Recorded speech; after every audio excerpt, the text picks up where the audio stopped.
Hi guys, welcome back again to my channel. How we all doing? Please subscribe and give this video a thumbs. You see, it depends if she identifies, you see, as the Nigerianness in her. You know, we've reached out to her once or twice without any response. So we don't force people to accept to being Nigerian.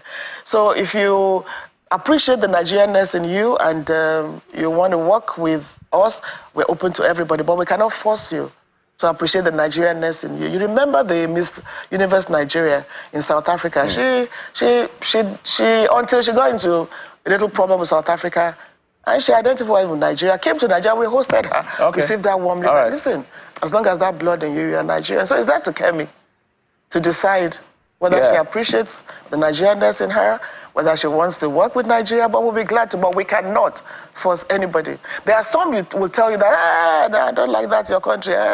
We can't force them. But we work with thousands of millions of Nigerians who are proud to be Nigerian despite the challenges. I would believe that no matter what. For us to understand what is going on, let's take it back from the beginning. In the recent news, a Nigerian British was elected as the leader of the Conservative Party in the United Kingdom. She was born in the UK, brought back to Nigeria. Her parents moved her to the US, according to the story. Then later she moved to UK to do her education, and then she got married. According to the story, I heard that she'll be contesting for the next Prime Minister of United Kingdom. The result was Kemi Badenoch, 53,806 votes, and Robert Jenrick, 41,388.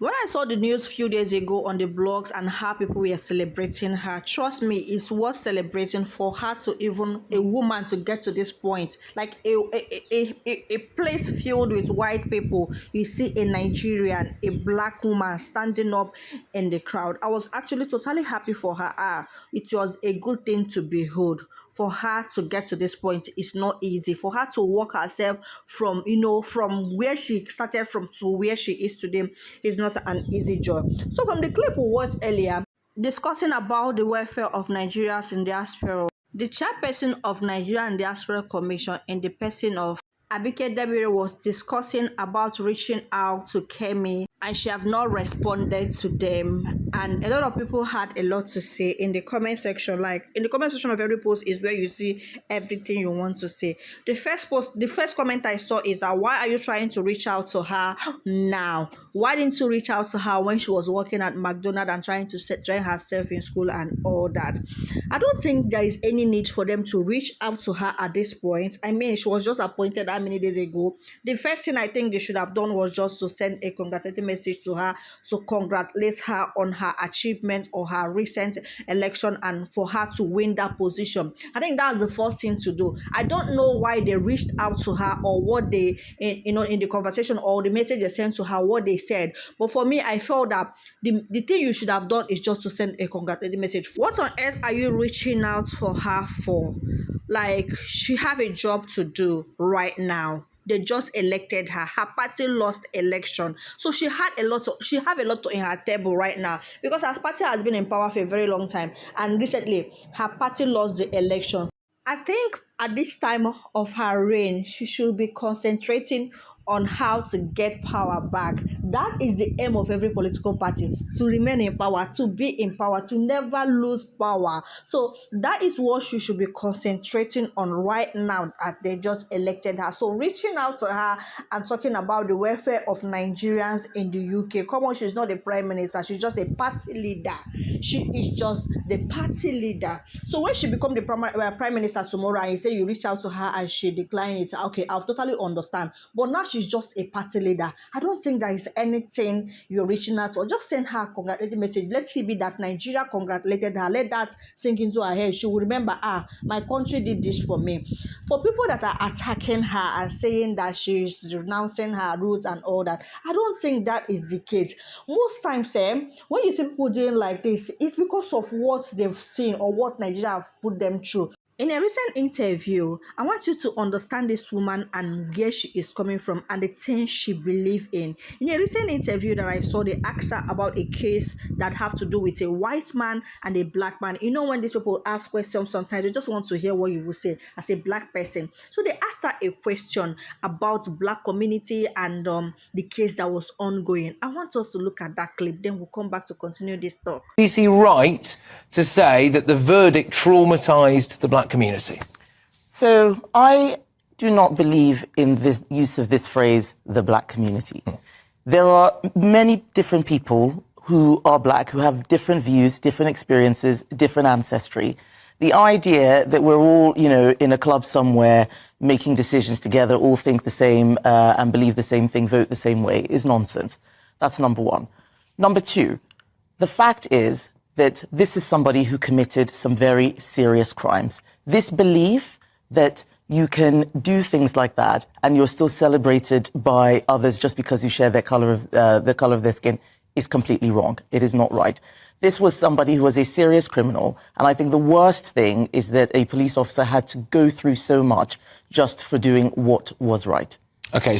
According to her, she doesn't believe in the term black community because we are different individuals who have different opinion, different experiences, different lifestyle, different everything. So we thinking that we are in the same place, that we think alike, we act alike, then what will not say, because you're a black person, you can do anything and you will get people that will support you and all that she doesn't believe in it. She have her own belief. She have things she believe in. She have things she believe in because of the experiences she have been through. So let her be and let her do the job she's called to do in the UK. And when she decided she wants to, identify with Nigerians, then it's okay. She can come and identify with Nigeria. But nobody should force her for anything.